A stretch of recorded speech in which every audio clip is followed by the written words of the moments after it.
اعوذ باللہ من الشیطان الرجیم بسم اللہ الرحمن الرحیم قل اے میرے نبی آپ کہہ دیں یا اہل الکتاب اے اہل کتاب اے یہودی اور نصارہ عیسائیوں لم تکفرون بآیات اللہ کیوں تم اللہ کی آیات کا انکار کرتے ہو، اللہ کی آیات کے ساتھ کیسے کفر کرتے ہو؟ واللہ شہید علی ما تعملون اور اللہ تعالی گواہ ہے اس بات پر جو تم کرتے ہو، تمہارے عمل کو اللہ دیکھ رہے ہیں۔ اور قل یا اہل الکتاب آپ اے نبی یہ بھی کہہ دیں کہ اے اہل کتاب لم تصدون کیوں تم روکتے ہو عن سبیل اللہ اللہ کے راستے سے من آمن اس شخص کو جو ایمان لایا، تبغونہا عوجا تم تلاش کرتے ہو اس اسلام میں ٹیڑھا پن، کمزوری، کمی، وَأَنْتُمْ شُهَدَاءَ حالانکہ تم گواہ ہو، وَمَا اللَّهُ بِغَافِلٍ عَمَّا تَعْمَلُونَ اور اللہ تعالیٰ غافل نہیں ہے اس سے جو تم عمل کرتے ہو۔ اب اہل ایمان کو بھی خطاب کیا، یا ایھا الذین آمنوا اے ایمان والو، ان تطیعوا اگر تم اطاعت کرو گے فریقا من الذین اوتوا الکتاب ان لوگوں میں سے کسی ایک فریق کی بھی جن کو کتاب دی گئی، یعنی یہود اور نصارہ کے پیچھے چلو گے تو یردوکم وہ تمہیں پلٹا دیں گے، پھیر دیں گے تمہیں بعد ایمانکم تمہارے ایمان کے بعد کافرین کفر کی طرف، کافر بنا دیں گے۔ اور وکیف تکفرون کیسے تم کفر کر سکتے ہو وانتم تتلی علیکم آیات اللہ حالانکہ تمہارے اوپر تلاوت کی جاتی ہیں اللہ کی آیتیں، قرآن پڑھا جاتا ہے، وفیکم رسول اور تمہارے درمیان جو ہے تمہارا رسول اس اللہ کا رسول موجود ہے۔ ومن یعتصم باللہ جو اللہ تعالیٰ کو مضبوطی سے پکڑے گا فقد ہدی الی صراط مستقیم پس تحقیق وہ ہدایت دیا گیا ہے سیدھے راستے کی طرف۔ سورہ آل عمران کی آیت نمبر 98، 99، 100، 101 یہ 4 آیتیں آپ کے سامنے تلاوت ہوئی، آپ نے ان کا ترجمہ بھی سماعت فرمایا۔ ان آیات کا ایک درس کا پہلا حصہ کل بیان ہو چکا ہے اور آج درس کا دوسرا حصہ بیان ہونا ہے۔ اور کل یہ بات بیان ہوئی تھی کہ اہل کتاب جو ہیں اللہ جل شانہ نے ان کو مخاطب کر کے ایک تو یہ بات کہی کہ یا اہل الکتاب اے پیغمبر علیہ السلام آپ اعلان کر کے ان سے پوچھیں، انہیں کہیں کہ تم لم تکفرون بآیات اللہ اللہ کی آیتوں کا انکار کیوں کرتے ہو، کفر کیوں کرتے ہو؟ اللہ کی توحید، اس کے احکام، اس کے دلائل، اس کے براہین، اس کی طرف سے معجزات یہ سب کے سب تمہارے سامنے آ چکے ہیں، پھر تم ان کا انکار کیوں کرتے ہو؟ واللہ شہید علی ما تعملون تم یہ شخص سمجھتے ہو کہ اللہ نہیں دیکھ رہا، اللہ تمہارے ہر عمل کو دیکھ رہا۔ اور اس کی تشریح تو کل گزر چکی ہے کہ حضور علیہ الصلوۃ والسلام نے ملت ابراہیمی کی وضاحت بھی فرما دی، قرآن نے دلائل بھی دے دیے، اس کے باوجود وہ کفر کر رہے ہیں تو اللہ نے ان کو مخاطب کیا۔ اور دوسری آیت کی تشریح بھی کل شروع کی تھی، اس کا آدھا حصہ بیان ہوا تھا کہ پیغمبر سے دوسرا اعلان کروایا گیا کہ قل یا اہل الکتاب اے پیغمبر علیہ السلام، اے نبی علیہ السلام آپ دوسری دفعہ ان کو کہیں یا اہل الکتاب اے اہل کتاب لم تصدون عن سبیل اللہ من آمن کہ تم اللہ کے راستے سے ایمان لانے والے لوگوں کو کیوں روکتے ہو؟ تو خود ایمان نہیں لاتے، اس کا بھی اللہ نے گلہ کیا، تنبیہ کی، اور دوسرے لوگوں کو بھی روکتے ہو، رکاوٹ بنتے ہو۔ اور ایک کام تم یہ کرتے ہو کہ تبغونہا عوجا کہ تم اس میں کجی تلاش کرتے ہو، اسلام کو مسلمانوں کو لڑانے کی کوشش کرتے ہو، اسلام کو مسلمانوں کو قرآن کو دین کو بدنام کرنے کی کوشش کرتے ہو۔ اور میں نے ان آیت کا کل شان نزول بیان کیا تھا کہ جو اوس اور خزرج کے قبائل جو لڑ رہے تھے مدینہ میں آپس میں، یہودی ان کو پہلے سے ہی لڑوا رہے تھے اور اسلحہ بھی بیچ رہے تھے اور ان سے کمائی بھی کر رہے تھے۔ حضور علیہ السلام جب مدینہ تشریف لائے تو یہ سارے آپس میں بھائی بن گئے، سب مسلمان ہو گئے دونوں قبیلے۔ تو ایک دفعہ یہ بیٹھے ہوئے تھے تو ایک یہودی شاس ابن قیس نے ان کو دوبارہ لڑوانے کے لیے وہ اشعار پڑھے جو جاہلیت کے زمانے میں جب یہ آپس میں لڑائیاں کرتے تھے تو اپنے مقتولین کے لیے پڑھتے تھے اور جنگوں کے لیے پڑھتے تھے. تو دوبارہ جو ہے ان میں پرانی حمیت جاہلیہ بیدار ہوئی اور قریب تھا کہ ان میں فساد ہو جاتا، لڑائی ہو جاتی. حضور تشریف لے آئے اور حضور نے ان کو سمجھایا اور کہا کہ میں اللہ کا پیغمبر تمہارے درمیان موجود ہوں، مگر پھر تم پرانی باتیں، پرانی عصبیت اور تعصب لے کر تم جو ہے لوگوں میں آپس میں پھر لڑ رہے ہو. تو بہرحال حضور نے تنبیہ فرمائی، وہ تائب ہو گئے، لڑائی سے باز آ گئے. تاہم یہودیوں نے ان مسلمان قبیلوں کو لڑانے کی پوری کوشش کی تاکہ یہ اسلام سے بدظن ہو کر دوبارہ کفر کا راستہ اختیار کریں. اس لیے اللہ نے فرمایا کہ تم ایسا برا کام کیوں کرتے ہو. اچھا، موجودہ زمانے کا جو یہودی ہے، یہ تو حضور کے زمانے کی، قرآن اترنے کے زمانے کی یہودیوں کی بات ہو رہی ہے. آج کا یہودی بھی اسلام کے خلاف سازش کرنے کا کوئی موقع ہاتھ سے جانے نہیں دیتا. پہلے درسوں میں یہ بیان ہو چکا ہے کہ انہوں نے مصر سے تحریف شدہ قرآن پاک شائع کرنے کی کوشش کی. ایسے قرآن پاک کے نسخے شائع کیے، پوری دنیا میں تقسیم کرنے کی کوشش کی کہ جن میں آیتوں کے اندر رد و بدل کیا تھا. مثال کے طور پر پیچھے ایک آیت گزری ہے کہ وَمَن يَبْتَغِ غَيْرَ الْإِسْلَامِ دِينًا فَلَن يُقْبَلَ مِنْهُ. اللہ نے ضابطہ اصول بیان فرمایا کہ جو کوئی اسلام کے علاوہ کوئی اور دین لے کر آئے گا ہرگز اس سے قبول نہیں کیا جائے گا. اب سب ادیان ان کی اہمیت ختم ہو چکی ہے، اب آخری دین اسلام آ چکا ہے، اب اسلام ہی چلے گا. اللہ کہتے ہیں اسلام کے علاوہ کوئی اور دین لاؤ گے تو میں قبول نہیں کروں. اب ان خبیثوں نے جو قرآن چھاپے اس میں غیر کا لفظ ہٹا دیا. اب بن گیا کہ وَمَن يَبْتَغِ الْإِسْلَامَ دِينًا فَلَن يُقْبَلَ مِنْهُ، کہ اب جو کوئی بھی اسلام کو لے کر آئے گا ہم اس سے اسلام قبول نہیں کریں. تو یعنی اس طرح انہوں نے کبھی قرآن پاک کے الفاظ بدلنے کی کوشش کی، کبھی معنی بدلنے کی کوشش کی، کبھی قرآن پاک میں موجود جو پیشن گوئیاں ہیں ان کو جھٹلانے کی کوشش کی تاکہ مسلمانوں میں شبہ، اشتباہ، شک پیدا ہو جائے اور وہ اسلام سے بدظن ہو جائیں. ان کا مقصد یہی ہے کہ اسلام میں کجی تلاش کی جائے، پھر اسے خوب مشتہر کیا جائے. اچھا، مستشرقین کا ایک فتنہ، یعنی اسلام کے خلاف یہودیوں نے اور عیسائیوں نے جو کوششیں کی ہیں، میں نمبر وار ان کی تھوڑی سی تفصیل بیان کرتا ہوں کہ انہوں نے کیا کوشش کی. نمبر ایک، یہود و نصارہ کی اپنی ذاتی کوششیں، جہاں بیٹھیں گے وہاں اسلام کے خلاف کجی کی بات کریں گے، اسلام کو بدظن کرنے کے لیے، اسلام کو جو ہے وہ نیچا دکھانے کے لیے کچھ نہ کچھ حرکت ایسی کریں گے یا کچھ نہ کچھ الفاظ ایسے بولیں گے. تو یہ ان کی اپنی ذاتی کوشش ہوتی ہے پہلے نمبر پہ. دوسرے نمبر پہ میڈیا کا اختیار. میڈیا کے ذریعے ہمیشہ جو ہے وہ اسلام کو جو ہے بدظن کرنے کی کوشش کرتے ہیں، مدارس کے نظام کو اچھالنے کی کوشش کرتے ہیں. کبھی ان کی چھوٹی موٹی خامی سامنے آ جائے تو پوری دنیا میں مشتہر کرتے ہیں. تو میڈیا جو ہے ان کے پاس بڑا ہتھیار ہے کہ اس سے اسلام کو کمزور کیا جائے. اب میں ایک میڈیا کے ذریعے ایک صرف مثال دینا چاہوں گا. ہمیں پتہ ہی نہیں چلتا کہ ہم ان کے ہاتھوں سے یرغمال ہوتے تھے. مثال کے طور پر دنیا میں کہیں بھی دھماکہ ہو جاتا ہے، اب وہ دھماکہ کافر کرے یا کوئی بھی کرے، ابھی کسی کا پتہ ہی نہیں چلا کہ یہ دھماکہ کس نے کیا ہے. تو اب خبر دینے والا میڈیا میں یہ خبر دے گا، خبر اس طریقے سے چلائیں گے کہ فلاں جگہ پر جو ہے ایک دھماکہ ہوا ہے، اس میں اتنے بندے مارے گئے ہیں اور یہ نقصان ہوا ہے.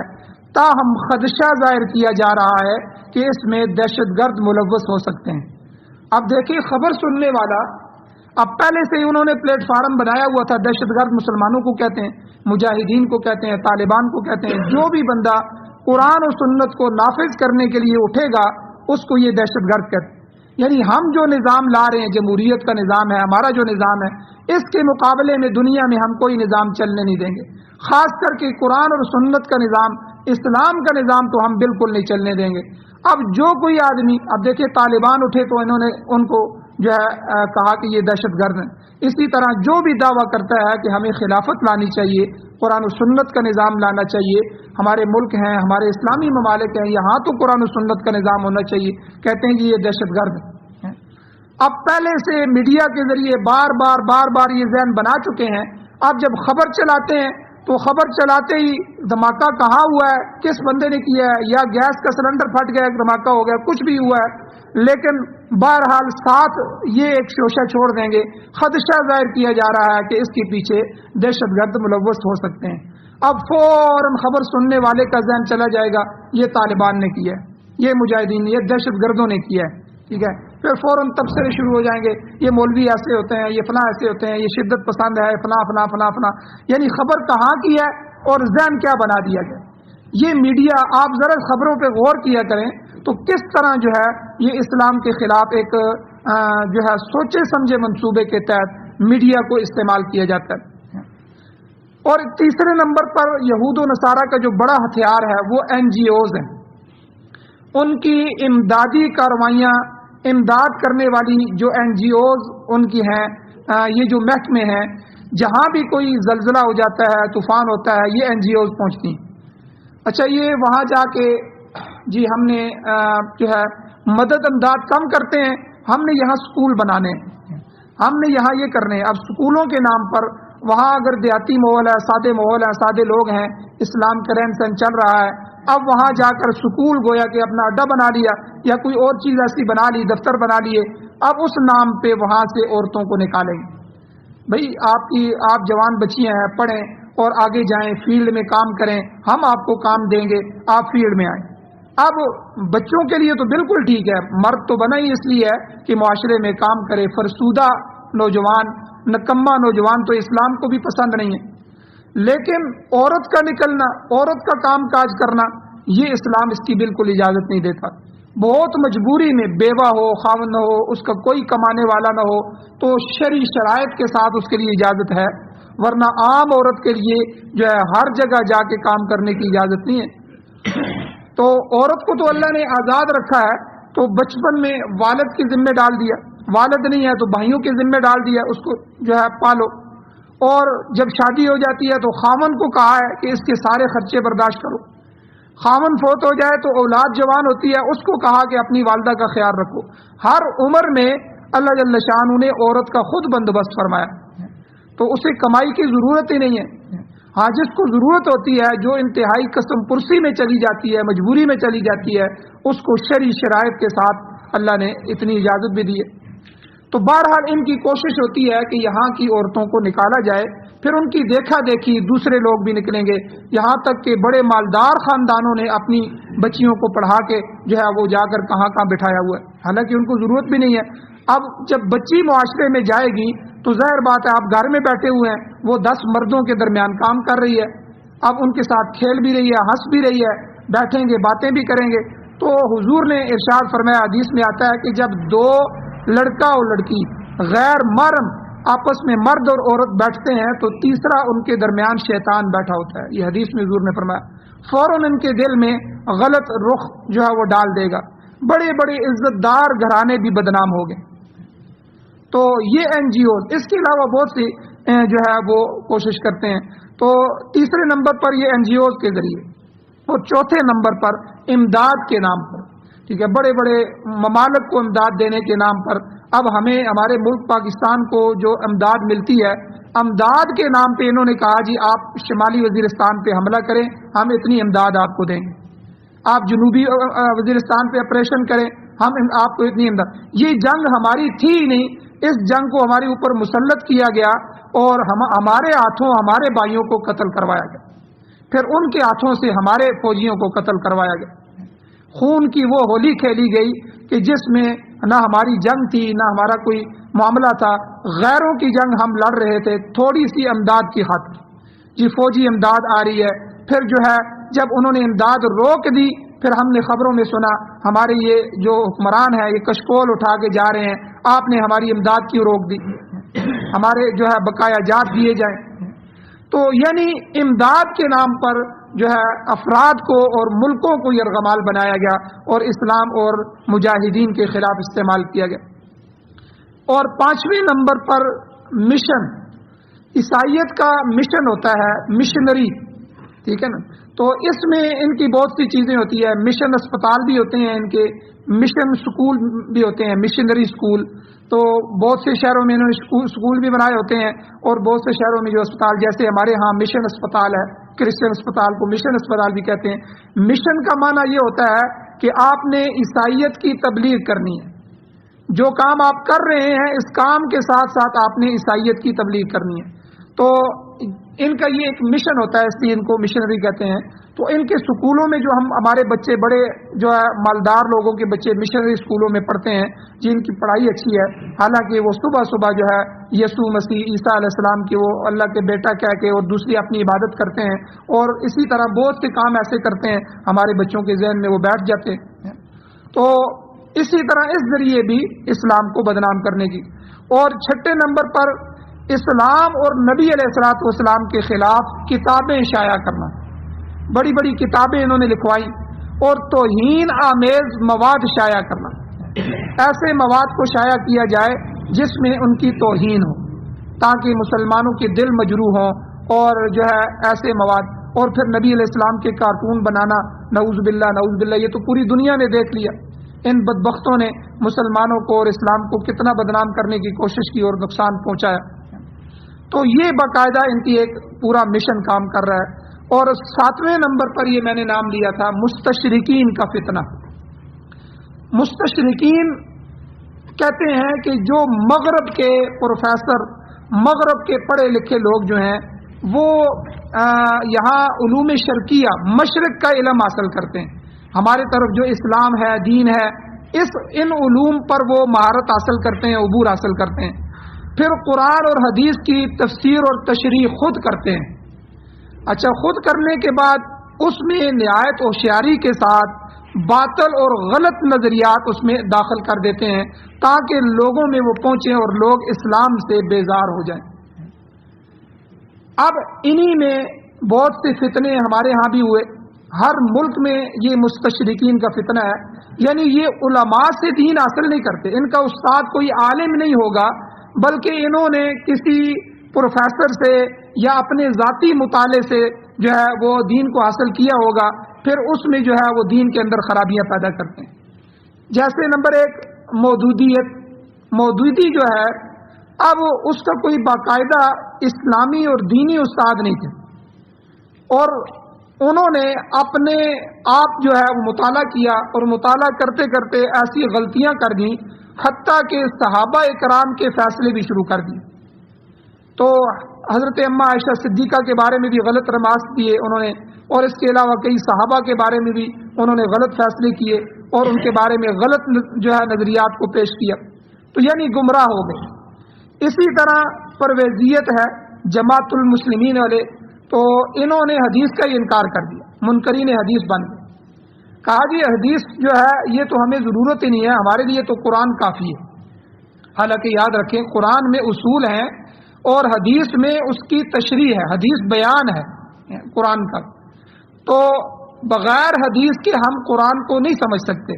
اللہ کے نبی کے بغیر تو ہم قرآن کو کیسے سمجھ سکتے ہیں؟ تو انہوں نے اپنے لوگوں کو سمجھانے کے لیے کہا کہ دیکھو حدیثیں جو ہیں بعد میں لکھی گئی ہیں، اور اس میں یہ ہے، اس میں وہ معاملات ہیں. اور دوسرے نمبر پر حضور کا جو مشن ہے وہ تو ایک ڈاکیے کا ہے. حضور کو لایا گیا، پیغمبر بنایا گیا تاکہ حضور پر قرآن اترے. قرآن انہوں نے ہمیں بتا دیا ہے. اب ہمیں ڈاکیے سے کیا پوچھنا ہے کہ اس قرآن کی تشریح. اب ہم ڈاکیے سے یہ تو نہیں پوچھتے جو خط تم لے کے آ رہے ہو اس خط کو پڑھ کے بھی سناؤ، پھر ہمیں سمجھاؤ اس میں کیا لکھا ہوا ہے، اس کا مطلب کیا ہے. وہ تو ہمیں خط دے کے چلا جائے گا. تو یعنی اس طرح غلط مثالیں پیش کر کے ایک بڑے طبقے کو انہوں نے گمراہ کر دیا. ان کو منکرین حدیث بھی کہتے ہیں، جماعت المسلمین بھی کہتے ہیں، جماعت کا نام ہے، اور پرویزیت بھی کہتے ہیں. پرویز جو ہے ان کا بڑے کا نام ہے. تو کراچی وغیرہ کی طرف سے یہ فتنہ بہت زیادہ ہے، ہمارے ہاں جو ہے یہ کم ہے. بہرحال اسی طرح نیچریت کا فتنہ کہ معجزات کا انہوں نے انکار کیا ہے. قرآن میں جتنے بھی معجزات آئے ہیں ان میں تعویل کرنے کی کوشش کی ہے کہ معجزہ ایسا نہیں ہو سکتا. فرشتوں کا انہوں نے انکار کیا ہے، جنت اور جہنم کا انکار کیا ہے. ہمارے ہاں ہی ایسے لوگ موجود ہیں. تو کہا کہ یہ جنت جہنم یہ خوشی اور غم کا نام ہے، یہ کوئی جگہ نہیں ہے جو اس کو ملے گی. بس مرنے کے بعد یہ خوشی ہے یا غم ہے، یہ ملے گا، بس اور کوئی چیز نہیں ہے۔ فرشتے کوئی ایسی مخلوق نہیں ہے۔ جنات کا انکار کیا ہے اور بہت ساری چیزوں کا انکار کیا ہے۔ تو سر سید احمد خان بھی یہ نیچری جو ہے مذہب رکھنے والا تھا۔ تو بہرحال یہ نیچریت کا فتنہ بھی ہمارے ہاں پیدا ہوا۔ اسی طرح چوتھے نمبر پر ڈاکٹر ذاکر نائک ہے۔ ڈاکٹر ذاکر نائک کا کوئی استاد نہیں، اس نے یورپ میں پڑھا ہے اور پھر اس کے بعد خود مطالعہ کر کے ہندوؤں اور عیسائیت کا جو ہے ان سے مناظرہ کیا۔ یہاں تک تو بات ٹھیک تھی، لیکن اسلام کا مسئلہ بیان کرنا یہ بڑی ذمہ داری کی بات ہوتی ہے، کیونکہ ایک مسئلہ جو ہے پیچھے چلتے چلتے صحابہ تک اور حضور تک پہنچانا ضروری ہوتا ہے۔ یہ جو سند بیان کی جاتی ہے، یہ سند اس لیے بیان کی جاتی ہے کہ یہ حدیث ہم نے فلاں سے سنی، فلاں نے فلاں سے سنی، فلاں نے صحابی سے سنی، صحابی نے رسول اللہ صلی اللہ علیہ وسلم سے سنی۔ اور اسی طرح یہ بات امام اعظم ابو حنیفہ رحمہ اللہ جو پہلے زمانے کے تابعین لوگ تھے انہوں نے بیان کیا، اور صحابہ کے شاگرد تھے انہوں نے یہ بیان، یعنی پہلے لوگوں سے جب تک رشتہ جڑا رہے گا تو اسلام سے اور ایمان سے آپ جو ہے جڑے رہیں گے۔ اگر پہلے لوگوں سے رشتہ کٹ گیا تو سمجھ لیں ایمان سے اور دین سے کٹ گئے۔ تو بہرحال یہ ڈاکٹر ذاکر نائک ہے، یہ بھی فتنہ ہے۔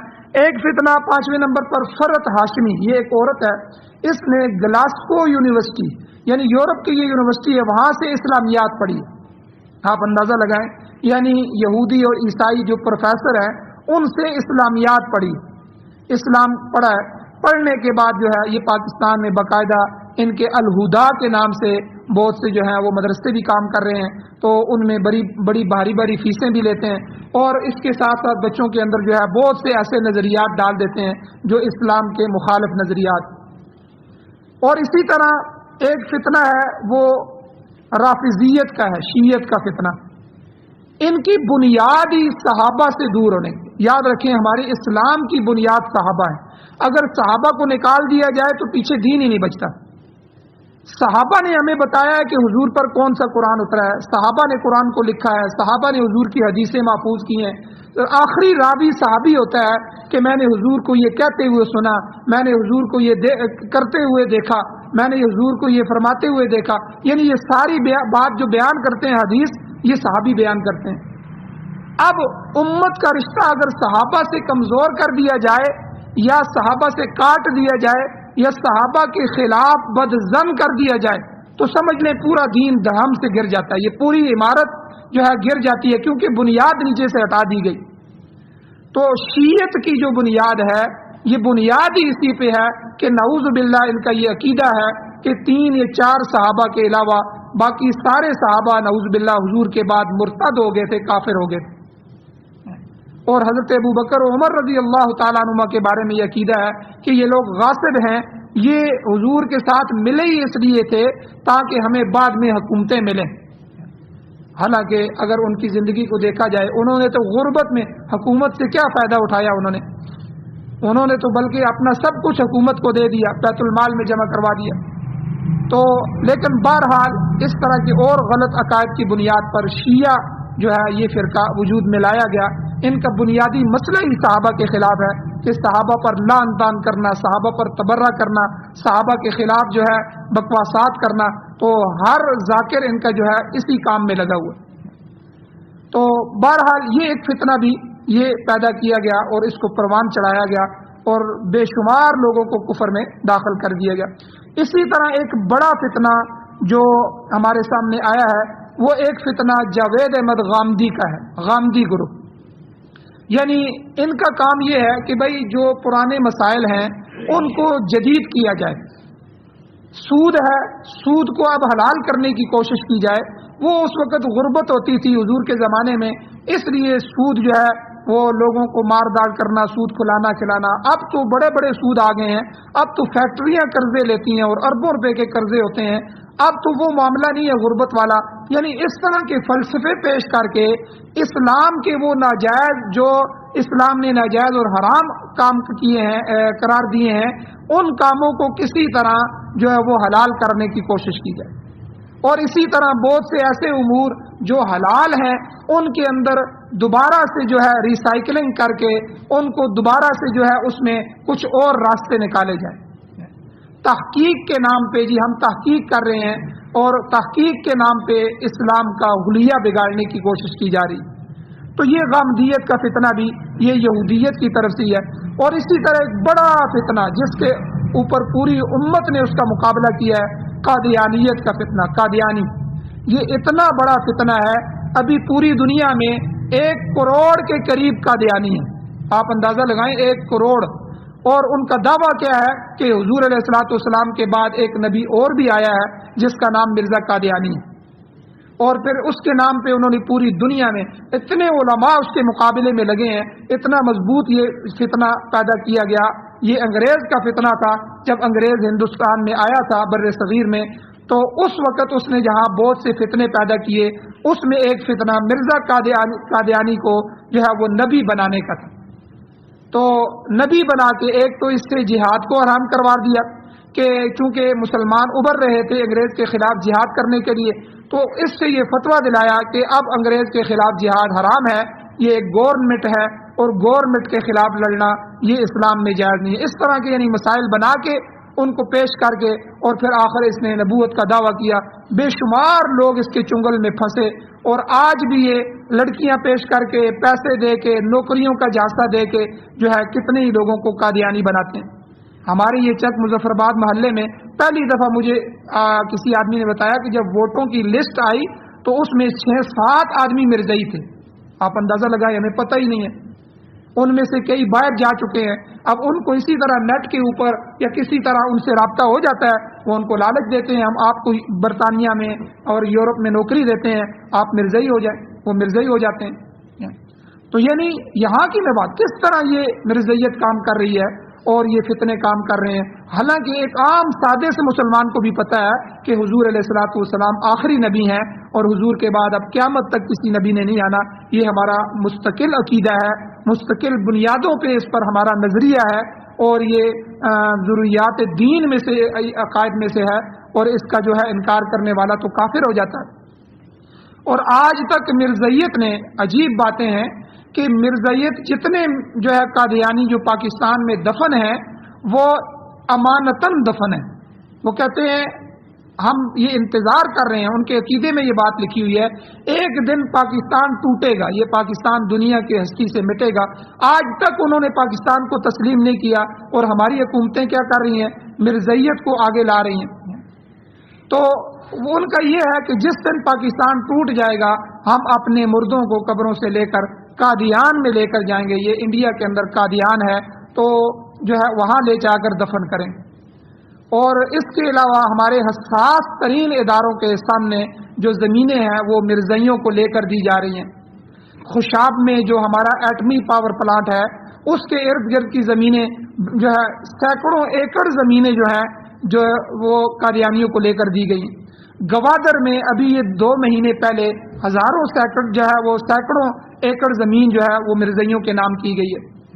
ابھی یہ 2-3 مہینوں کی خبر ہے. تو یعنی یہ باقاعدہ اتنے بڑے فتنے ہیں کہ انہوں نے حکومتوں کو سپورٹ کیا ہوا ہے اور حکومتیں ان کے سامنے دبی ہوئی ہیں. تو یہ وہ فتنے ہیں یہود و نصارہ کے. میں بات وہیں کر رہا تھا کہ تبغونہا عوجا. اللہ اس آیت میں فرماتے ہیں قل یا اہل الکتاب، اے اہل کتاب، اے یہود و نصارہ، لم تصدون عن سبیل اللہ من آمن. ایمان والوں کا راستہ کیوں روکتے ہو؟ کیوں ان کو اللہ کے راستے سے دور کرنے کی کوشش کرتے ہو؟ تبغونہا عوجا، تم ان اسلام کے اندر کجی تلاش کرتے ہو، کوئی موقع ہاتھ سے جانے نہیں دیتے ہو. یہ ساری چیزیں جو ہیں آگے بڑھ کے اتنے فتنے جو ہیں یہ ہمارے معاشرے میں اسلام کے نام سے کام کر رہے ہیں. اور جی مسلمان ہے جی کلمہ تو پڑھتے ہیں نا، ٹھیک ہے، صرف کلمہ نہیں ہوتا بلکہ یہ ساری بنیادیں ہمارے عقائد کا حصہ ہیں. تو ان عقائد کو بھی دیکھا جائے گا. اب شیعت، مرزیت اور یہ پرویزیت اور یہ جو قادیانیت ہے، یہ ساری چیزیں یہ سارے کے سارے کافر ہو چکے ہیں. ٹھیک ہے، ان کے عقائد کفر کے بن چکے. تو ان کے پیچھے جو معاملات تھے وہ یہودیوں کے تھے. تو مستشرقین کا جو فرقہ ہے کہ انہوں نے ایسے علماء یا ایسے اسکالر تیار کیے اپنی یونیورسٹیوں میں جن کو وہاں جو ہے یورپ کی یونیورسٹیوں میں اسلام پڑھایا گیا، اور پھر وہاں سے وہ آ کر اپنے اپنے ملکوں میں جو ہے وہ پڑھے لکھے لوگوں کے نام سے کام کر رہے ہیں. ایک فتنہ یہ جیلم میں ہمارا نکلا ہے، مرزا جیلمی کا. عجیب فتنہ ہے اور اس کا نوجوان بہت سے شکار ہوئے ہیں. تو ابھی علماء نے اس میں رکاوٹ ڈالی ہے اور اس کے فتنے کو ابھی بند کرنے کی کوشش کی ہے، اس میں کافی حد تک کامیاب بھی ہوئے ہیں، لیکن یہ فتنے سارے یہود و نصارہ ہمیں پتہ ہی نہیں چلتا، ہماری اولاد ہے وہ کالج یونیورسٹی پڑھ رہی ہے اور نیٹ کے ذریعے جو ہے وہ الحاد اور گمراہی کے اندر جا رہی ہے، اور اس کی بنیادی وجہ کیا ہے کہ ہم نے قرآن سنا ہی نہیں ہے، قرآن کے درس سنے ہی نہیں ہے، قرآن کو سمجھا ہی نہیں ہے، اس کو وقت ہی نہیں دیا۔ جب وقت نہیں دیا تو ہم خود بھی اس سے محروم رہے اور پھر آگے آنے والی نسلیں وہ ایمان سے ہی محروم ہو۔ تو اس لیے بہرحال اللہ تعالیٰ نے اپنے پیغمبر کے ذریعے اہل کتاب سے فرمایا کہ تم لوگوں کو اللہ کے راستے سے کیوں روکتے ہو، جو ایمان لا چکے ہیں تم اللہ کے راستے میں کجی تلاش کرتے ہو۔ آگے اللہ نے فرمایا وَأَنْتُمْ شُهَدَاء، حالانکہ تم گواہ ہو، کہ شہید کی جمع شہداء ہوتے ہیں، جس کا عام فام معنی گواہی کے ہوتا ہے، یعنی اہل کتاب تم گواہی دیتے ہو کہ اسلام سچا ہے، تم گواہ ہو، اس کے باوجود تم اسلام کو قبول بھی نہیں کرتے اور ایمان والوں کو بھی روکتے ہو، لوگوں کو بھی روکتے ہو۔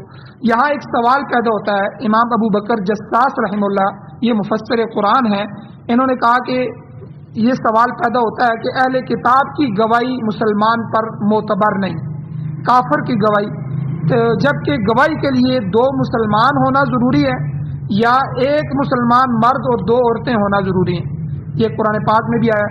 تو یہاں اللہ نے فرمایا وَأَنْتُمْ شُهَدَاء، تو یہ اس کا کیا معنی ہے؟ اس کا جواب یہ ہے کہ امام صاحب فرماتے ہیں یہاں شہید کے 2 معنی، شہید سے مراد گواہ نہیں ہے بلکہ اہل علم ہونا ہے۔ اللہ کہتے ہیں انتم شہداء یعنی انتم عالمین، یعنی تم جانتے ہو، جان بوجھ کر بھی اللہ کے راستے سے لوگوں کو روکتے ہو۔ اور دوسرا معنی کہ اس کا معنی ہے انتم عقلاء، کہ اللہ نے تمہیں عقل دی ہے، عقل و شعور رکھتے ہو، اگر تم جو ہے عقل سے سمجھتے تو تمہیں سمجھ بھی سکتے ہو اور سمجھ گئے بھی ہو، اس کے باوجود تم اللہ کے راستے میں رکاوٹ کھڑی کرنے کی کوشش کرتے ہو۔ تو بہرحال جو ہے یہ وہ حربے ہیں یہود و نصارہ کے جو انہوں نے اس زمانے میں کیے تھے، جن کو قرآن نے بیان فرمایا، جو آج کے زمانے میں فتنے انہوں نے برپا کیے ہیں، وہ میں نے آپ کے سامنے مختصر تعارف کے ساتھ پیش کیے ہیں۔ اللہ جل شانہ سے دعا ہے اللہ ہمیں قرآن پر عمل کی توفیق عطا فرمائے، اللہ ہمیں ان تمام فتنوں سے محفوظ فرمائے، آمین۔ الحمد للہ رب العالمین، والعاقبۃ للمتقین، والصلاۃ والسلام علی رسولہ النبی الأمی الکریم۔ اللہم ربنا آتنا فی الدنیا حسنۃ وفی الآخرۃ حسنۃ وقنا عذاب النار۔ یا اللہ ہماری کمیوں کوتاہیوں کو معاف فرمائیے، درگزر فرمائیے، صغیرہ کبیرہ گناہوں کو معاف فرمائیے۔ یا اللہ ہمارے ایمان کی حفاظت فرمائیے، یا اللہ قرآن و سنت سے محبت نصیب فرمائیے، یا اللہ قرآن و سنت کا غلبہ نصیب فرمائیے، قرآن و سنت والی حکومتیں نصیب فرمائیے، یا اللہ قرآن و سنت کو پوری دنیا میں یا اللہ بطور آئین، بطور دستور، بطور ضابطۂ حیات ہمیں نصیب فرمائیے۔ یا اللہ جو بیمار ہیں ان کو شفا عطا فرمائیے، جو ایمان کی حالت سے اس دنیا سے جا چکے ہیں یا اللہ ان سب کی بخشش فرمائیے۔ صلی اللہ تعالی علی خیر خلقہ محمد وآلہ وصحبہ اجمعین برحمتک یا ارحم